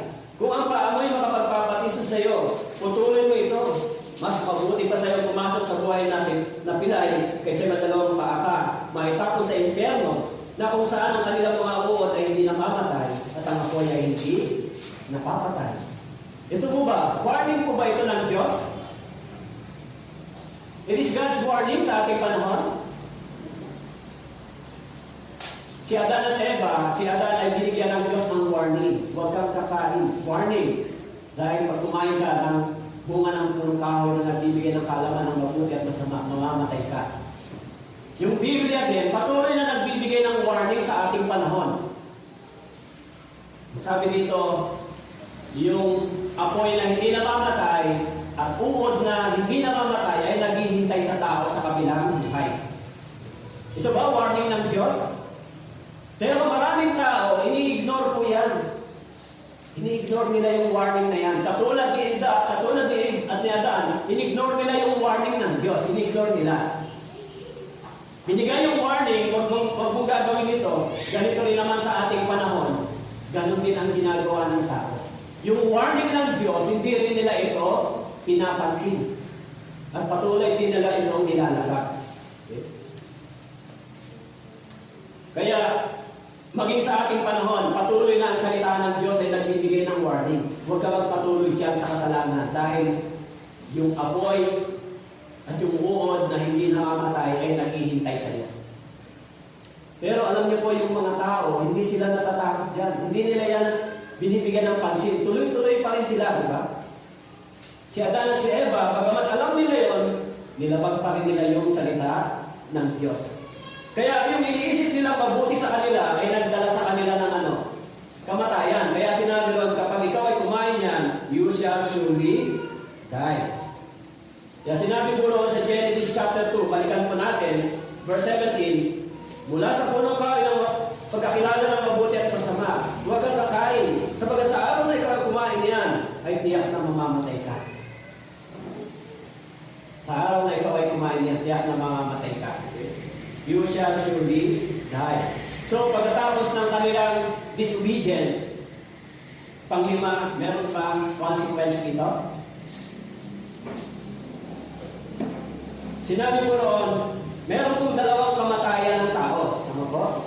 Bagamat si Adan, nakasulat po doon sa Genesis chapter 5. Genesis chapter 5. Verse 5. In Genesis chapter 5, verse 5. Ang lahat ng mga araw ng naging buhay ni Adan ay 930 taon. At siya ay namatay. Okay? Lahat ng mga araw na naging buhay ni Adan ay 930 taon. Mahaba. Pagkatapos ng judgment, nabuhay siya ng 930 years. Pagkatapos namatay ang kanyang katawan. Okay? So, sinabi ng Bible, huwag kang kakain ng bunga ng punong kahoy na nagbibigay ng kaalaman ng mabuti at masama. You shall surely die. So, bigyan natin ng konting application sa ating panahon, yung sinasabing, you shall surely die. 100% mamamatay ka kapag hindi mo sinunod ang utos ng Diyos. Okay? Paano natin may interpret ito sa ating panahon? Okay? Yung mga tao, alam niyo po, sa Garden of Eden, isang utos lang sa pagitan ng buhay, yung nilabag ni Adan. Pero, yung isang utos na yan ay naging 10 utos. Meron bang 10 commandments? Ganon din naman, yung tao sa ating panahon, patuloy na patuloy itong nilalabag. Kaya sinabi rin ng Bible, you shall surely die because you disobey to the commandment of God. So meron dalawang kamatayan sa Biblia, di ba? Si Adan, nung siya po ay nagkasala, nangyari sa kanya yung sinabi ng salita ng Diyos. Namatay si Adan pagkaraan ng 930 years. Siyempre si Adan kaya, naligtas kaya si Adan? Napunta kaya sa impyerno si Adan? Eh, siyempre hindi. Kasi may promise sa kanya doon sa verse 21, di ba? Nakasulat doon kung anong ibinigay sa kanila ng Diyos. Okay? Bagamat namatay si Adan, subalit sa panahon ng kanyang pagkakasala hanggang sa 930 years, siyempre yung biyaya at yung habag ng Diyos ay natanggap nila. Ano po yung sinabi rito na kamatayan? There are two kinds of death in the Bible. You shall surely die. Ano po ibig sabihin? Ang unang shadow ng kamatayan dito ni Adan ay yung tinatawag na eternal separation. Eternal separation. Pagkahiwalay ng tao sa Diyos. In Isaiah chapter 59 verse 2, ngunit pinaghiwalay ng inyong mga kasamaan, kayo at ang inyong Diyos. At ang inyong mga kasalanan ay siyang nagkubli ng kanyang mukha sa inyo. Ano ba siya hindi nakikinig? In Ephesians chapter 2 verse 1, kayo na ay mga patay sa inyong mga mga kasalanan. Sa Ephesians chapter 2 verse 1. Okay? So merong unang kamatayan at merong ikalawang kamatayan. Yung unang kamatayan ay yung pagkahiwalay ng ating katawan sa ating kaluluwa. Separation ng body and soul. Meron bang ibinigay na kaluluwa ang Diyos sa tao? Nakasulat sa Genesis chapter 2 verse 7. Ang sabi doon, ang tao ay naging buhay na kaluluwa. Kaya nang ang tao ay nagkasala, so ang sabi po doon, ang tao ay napahiwalay sa Diyos. Yun po yung consequence. Consequence ng tao sa Diyos. Ganon din naman yung mangyayari in the future. Yung consequence ng disobedience ng tao sa Diyos ay hindi po temporary separation, eternal. Yung disobedience ng tao sa Diyos, yung kasalanan, ay hindi mo magbubunga ng temporary separation. Yan po yung permanent. Meron mo bang pwede mo bang mangyari na pag namatay po ang isang tao at saka lang niya matatanggap yung kaligtasan para makapasok sa langit? Alam niyo po, dito sa Biblia, wala po akong nabasang gano'n na salita na kapag ang tao ay namatay, tsaka lang niya matatanggap yung kaligtasan niya ng kanyang kaluluwa.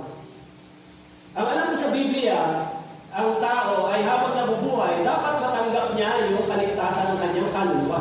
Matanggap niya yung forgiveness ng Diyos. Maintindihan niya yung biyaya ng Diyos habang siya ay nabubuhay. Yan yung dapat matanggap ng tao bago siya mamatay. Kaya yung mga nagsasabi na kapag namatay na nasa langit yung kanyang kaluluwa, paano mo masitiya? Siyempre, pag naligtas po kayo sa kapangyarihan ng salita ng Diyos, 100% pupunta kayo sa langit. Kaya yung mga naliligtas, ano po meron sila? Meron po silang testimony. Meron silang patotoo. Yan yung mga gawain ng mga taong naligtas na nakasulat sa Awit 119 verse 117. 116 po. Okay? Awit 116.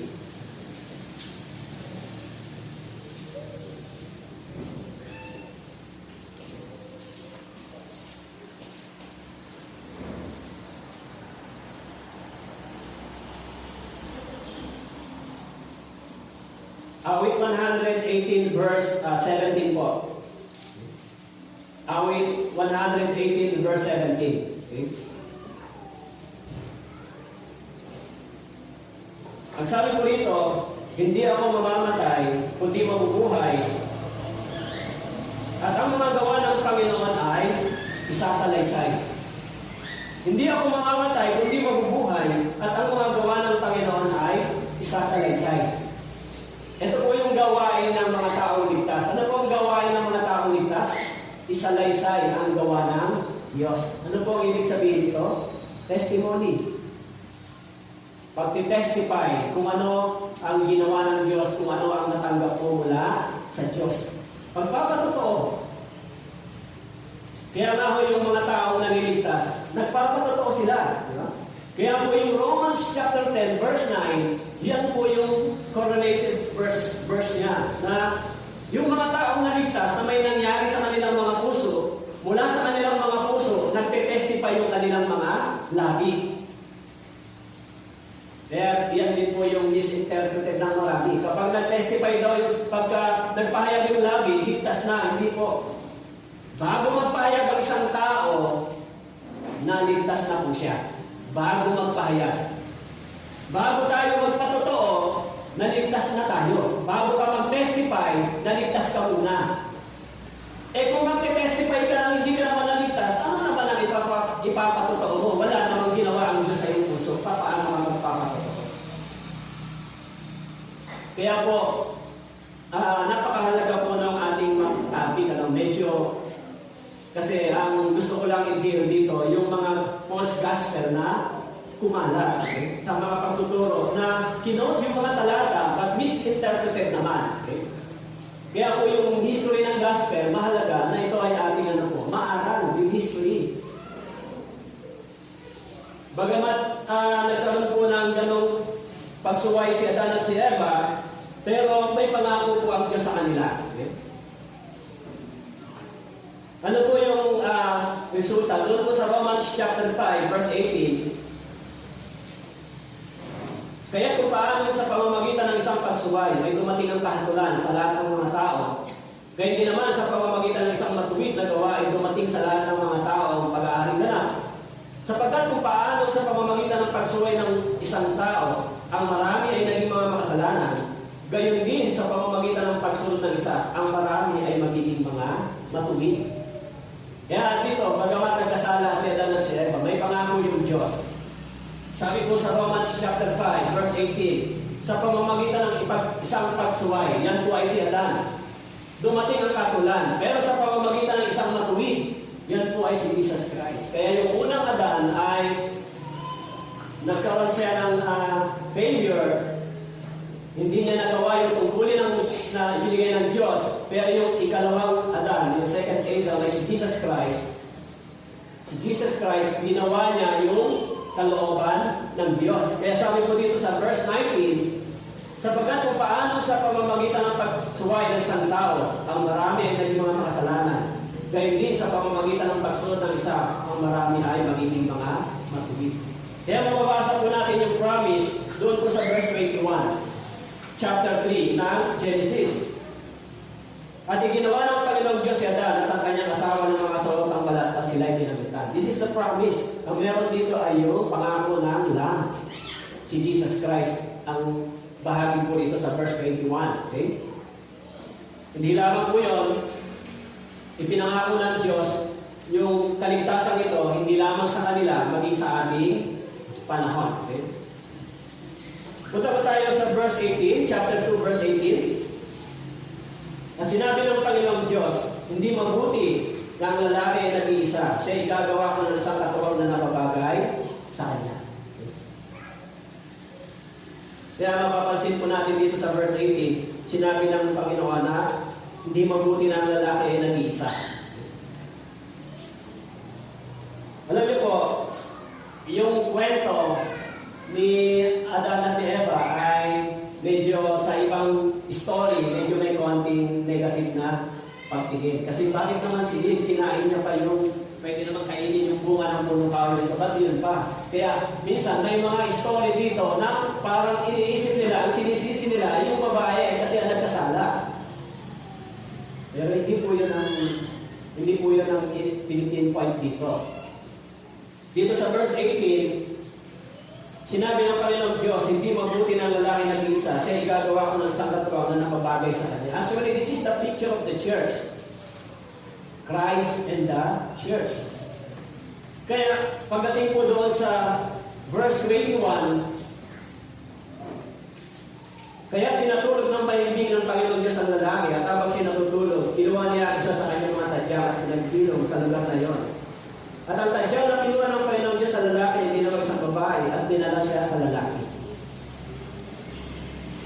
So, puntahan po muna natin yung teaching tungkol sa polygamy. Medyo, kasi, legal ba na mag-asawa ang tao ng more than one? Legal? Dito, ang sinabi rito, dinala siya sa lalaki. Actually, yung history ng the first wedding initiated by God in the Garden of Eden, there is only one woman yung ibinigay sa tao. Dito, isa lang naman, di ba? Ito po yung larawan ng marriage sa Garden of Eden. Kaya sabi dito, ibinigay ng Diyos. Ilan po ibinigay ng Diyos kay Adan? 3? 5?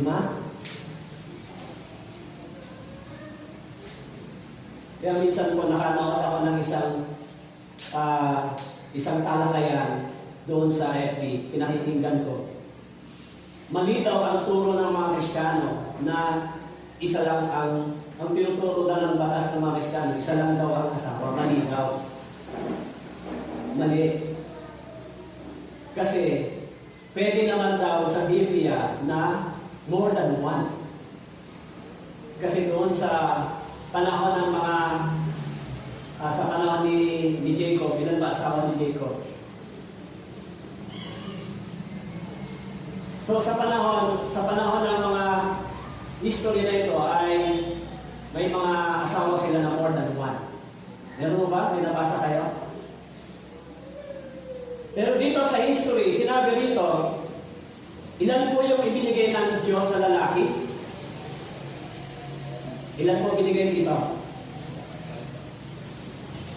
Sa verse 22, at ang tadyang na kinuha ng Panginoong Diyos sa lalaki ay ginawang isang babae at dinala siya sa lalaki. Isa lang, di ba? Isa lang. Tama po? Kaya minsan, sabi ng ibang mga nagtuturo ay pwede naman daw more than one. Pero alam nyo, pag nag-asawa kayo ng isa, mahirap pong bigyan ng kasiyahan lagi. Minsan may pag-aaway pa rin yung mag-asawa, di ba? Kaya wala akong perfectong marriage, di ba? Kaya, magdadagdag ka pa ng isa, another pot na naman yan, battle na naman, di ba? Another pot. So, ang dami mong kaaway, di ba? Isa lang yung binigay, pero sinabi nito, bakit po sa tadyang kinuha? Sino po ba yung, bakit po sinabi nito, pinatulog ng mahimbing ng Panginoong Diyos ang lalaki, at habang sinatutulog, kinuha niya ang isa sa kanyang mga tadya at pinagilom ang laman sa lugar niya. Bakit po pinatulog siya na? Bago kuhanin sa tadya yung babae. Sinabi nito, pinatulog ng mahimbing. Inisip ko na maaaring may kaugnayan ito sa kamatayan ni Jesus Christ for 3 days. Maaaring, alam niyo po kasi yung salitang sleep o yung salitang slept, yung salitang pagtulog, yan po yung ginagamit sa mga Kristiyanong namatay. Hindi po ginagamit sa mga Kristiyanong namatay yung death. Ang ginagamit sa kanila, sila ay natulog. Kasi, kung bakit ginagamit sa kanila at sila ay natulog, huli silang babangon, huli silang mabubuhay. Pero yung mga tao hindi ligtas, ginagamit sa kanila yung salitang namatay o kamatayan, death. Hindi na sila muli pang mabubuhay. Pero yung mga ligtas na tao, ginagamit sa kanila at natulog ang kanilang katawan. Kaya yung mga ligtas na tao, sa pagdating ni Jesus Christ, muli silang babangon, magigising yung kanilang katawan. Pero bakit dito pinatulog si Adan? Ito po yung larawan possibility ni Jesus Christ. Alam niyo po, si Jesus Christ, nang siya ay namatay, pagkaraan ng 3 araw, ano po ang ipinanganak? Ano po ang lumabas sa kanya? Ano po ang nangyari? Ano ang naging resulta ng kanyang kamatayan pagkaraan ng 3 araw? Isinilang po yung church, tama po? Sa pamamagitan niya ng kanyang katawan, yung church ay nasimulang itayo. Kaya nga, ginamit dito, sinabi dito, kaya pinatulog ng mahimbing ng Panginoon Diyos sa lalaki habang siya natutulog. Kinuha niya ang isa sa kanyang mga tadya, pinaghinuha ang laman ng lugar na iyon. Bakit po kinuha sa katawan ni Adan? Hindi po tayo pwedeng maligtas ng hiwalay kay Kristo. Pwede ba kayo makapasok sa langit ng hiwalay kay Kristo? Hindi tayo pwedeng mapabilang sa church na hiwalay tayo kay Kristo. Hindi po kayo pwedeng maging bahagi ng church na hiwalay kayo kay Christ. Kaya sa pamamagitan ng pagdanak ng dugo, sa pamamagitan ng si Jesus Christ ay tinusok sa tadyang, lumabas yung tubig at dugo. Ano po ang buhay po ang lumabas, di ba? Buhay. Kaya si Eve ay larawan ng church, larawan ng iglesia. Kaya mapapansin po natin dito, si Eve ay galing, ay sinabi po dito sa verse 23, at sinabi ng lalaki, sa wakas, ito'y buto ng aking mga buto at laman ng aking laman. Siya'y tatawaging babae sapagkat sa lalaki siya kinuha. Kaya iniiwan ng lalaki ang kanyang ama at ang kanyang ina at pumipisan sa kanyang asawa at sila'y nagiging isang laman. Pag binasa po natin sa Ephesians, ito po yung larawan ng iglesia. Church, iniiwan ng lalaki ang kanyang ama at ang kanyang ina. Tayo po ay bago naligtas, meron tayong kinikilalang ama, diba, sa spiritual. Sinabi ni Jesus Christ doon sa John chapter 8 verse 44. Ano po sabi niya, mas Diablo ang inyong ama. Yung anong gusto niya, yan ang inyong ginagawa. Nung na-born again tayo, iniwan na natin yung connection sa dati nating ama. Kaya nga nung isang kwento ng Pilgrim's Progress, na nabasa ko, sinasabi ko, sabi sa kanya, bakit mo ko iniwan? Ako ang iyong ama. Binigay ko sa iyo yung lahat ng mga bagay na ikasisya mo sa mundong ito. Binigyan kita ng kasiyahan ng laman ng katawan sa mundong ito. Pagkatapos iniwan mo ako, samantalang yung tumawag sa iyo ngayon sinusundan mong ama ay tinuturing mo ay binigyan ka ng kahirapan sa mundong ito. Suffering. Yan yung ibinigay sa iyo. Sakripisyo, persecution. So yan yung kwento doon sa Pilgrim's Progress. Ang nagsasabi doon sa Kristiyano, naligtas tayo si Satanas. Sabi sa kanya ni Satanas, bakit mo ako iniwan? Tinalikuran mo ako. Binigyan kita ng maraming kayamanan at treasure sa mundong ito. Samantalang sumunod ka dito sa bago mong ama, ang tinanggap mo ay ano? Kahirapan, paghihirap. Kaya sinabi doon sa 2 Timothy, sa Timothy, sabi po doon, chapter 4, verse 12, ang lahat ng mga nagnanais na lumakad na may kabanalan ay daranas ng paghihirap. Kaya yung kwento ng Pilgrim's Progress ay isang Kristiyano na naligtas. Pagkatapos niya mag-born again, iniwan niya yung dati niyang ama na pinaglilingkuran. Sino po yun? Si Satanas. Paano niya pinaglilingkuran? Habang ginagawa niya yung kagustuhan ni Satanas ng kasalanan, nabibigyan niya ng kasiyahan si Satanas. Kayo ba? Hanggang ngayon, sumusunod pa rin ba kayo sa dati ng tatay? Pag ginagawa natin yung kasalanan, patuloy tayong sumusunod sa dati nating pagkatao, dati nating ama. So, kaya sinabi ni Jesus Christ, Diablo ang inyong ama. Yan ang gusto niya, yan ang inyong sinusunod. Kaya dito po sa verse 24, sabi dyan, iniiwan ng lalaki ang kanyang ama at ang kanyang ina. At pumipisan sa kanyang asawa at sila'y magiging isang laman. Bagamat ito po ay kwento ni Adan at ni Eva, bagamat ito ay isang istorya dito po sa Genesis, subalit pag pinag-aralan po natin yung kabuuan nito, ito po yung istorya ni Jesus Christ at ng Church. Kasi medyo malawak na pag-aaral yan. Pero pag binasa po ninyo sa kabuuan ng Bible, yung story, lalo sa Ephesians. So, ang larawan ng Iglesia, yung relationship ni Jesus Christ at ng Church, ang binabanggit dito sa Genesis chapter 2. So, kaya po doon sa verse 24, iniiwan ng lalaki ang kanyang ama at ang kanyang ina. Umipisan sa kanyang asawa at sila ay nagiging isang laman. Ito po yung larawan ng Iglesia sa spiritual na kahulugan. Okay? Tayo po ay nakipag-isa sa ating Panginoong Hesus pagkatapos ng ating kaligtasan. Kabilang tayo sa Iglesia.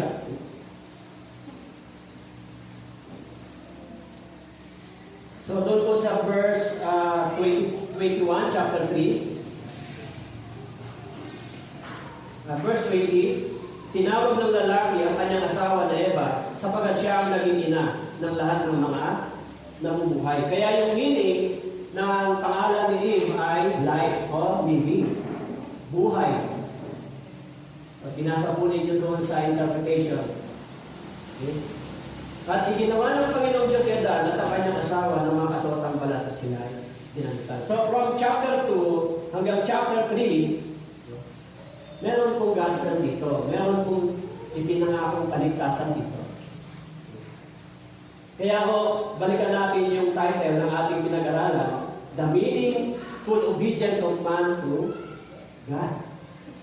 So as long as si Adam and Eve ay sumusunod sa Diyos, so yung relationship nila ay nagiging mas malalim at nagiging mas enjoy o mas masayang buhay ni Adan. Pero pagkatapos ng kanyang disobedience, so pumasok na yung sorrowful, pumasok na yung maraming problema. Alam niyo po, tayo rin. Okay?